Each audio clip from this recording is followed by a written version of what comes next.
बाप रे ठंडा पड़ गई बा तनी मालवा के फोन लगाओ। हेलो काल बा हो कहाँ पड़ू आज ना जाम पढ़े। ओह नो साला बाबू हमार पागल हो गइल बा खाली गाड़ी मंगूरी करत रहता पढ़े जाए खातिर या पढ़े का मन करता है ठंडा में कहिया साला पढ़ा ना गइली हो नानू बाबूजी मास्टर साहब कहलन कि परीक्षा से 1 महीना पहले पढ़ाई लिखाई बंद कर देवे के चाहिए ना तो दिमाग के फ्यूज उड़ जाला। का भला यहाँ के करता रे ट्यूशन में टेस्ट देवे ना चलवे का रे साला टेस्ट देवे के डर तोरा तरह गांड फाड़ देता 1 महीना पहले ही कोचिंग बंद करा देता री ना कोचिंग बंद बा। ओह नो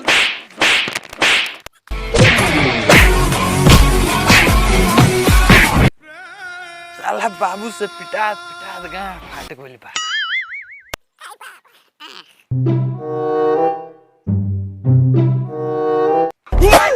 अरे साला ये तो ढेर पड़ता रसन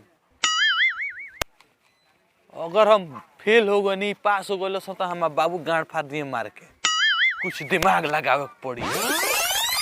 कारे बोका सन तन के पढ़ता रसन तन के पता नहीं खे कि 1 महीना पहले एग्जाम से पढ़ाई लिखाई बंद कर देवे चाहिए ज्यादा दिमाग पर लोड देबे सन दिमाग हैंग हो जाई।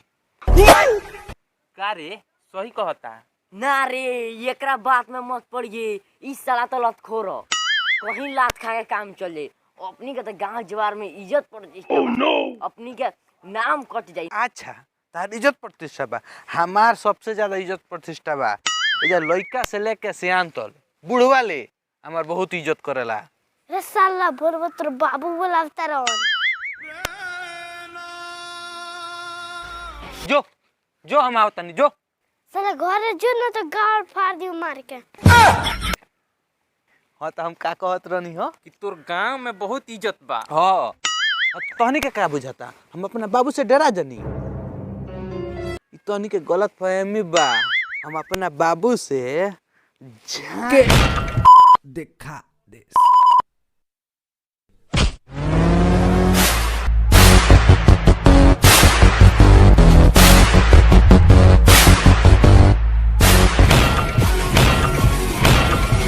अब की जे पास ना भइल तो मार मार के गाड़ फाड़ दे। तहनी के का बुझाता चोट लगल बा हमरा no!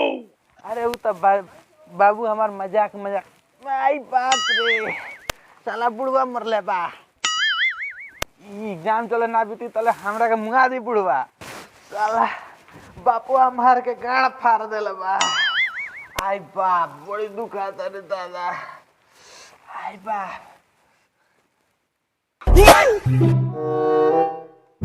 आई बाप रे आई बाप का भई रे परीक्षा में पास होके कोनो उपाय बा टेंग दनी पास हो गई रहले बिना पढ़ले लिखले साला हमार बाप मार के गांड फाड़ देता रोज मारता साला। कितना मरले बा अब रे बहुत मारता सुबह उठ के पहले हुकते बा। देख उपाय बताई बता ना देख sin theta cos theta cot theta फिर तो पढ़ाई वाली बात करता रे। ओह नो भाग बुरी पहले सुन ना sin theta cos theta cot theta जौन सारो मास्टर चीट ना कर देवे नु ओकरा कर जी है 2 टूटा खत्म।